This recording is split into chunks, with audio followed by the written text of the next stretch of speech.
This whole roasted cauliflower with maple tahini will be the star of your next holiday dinner.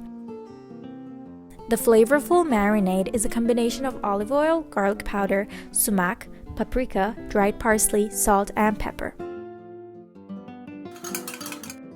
Pat the cauliflower until dry with a kitchen towel, then flip it upside down. Pour some of the marinade into the holes, then flip again. Pour the remaining marinade and spread it using a brush. Transfer to a preheated oven and roast for 30 minutes at 200 Celsius or 400 Fahrenheit.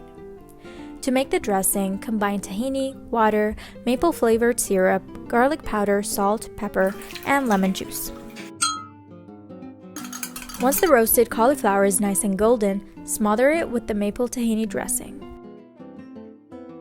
Garnish with some chopped parsley and pomegranate seeds, and enjoy.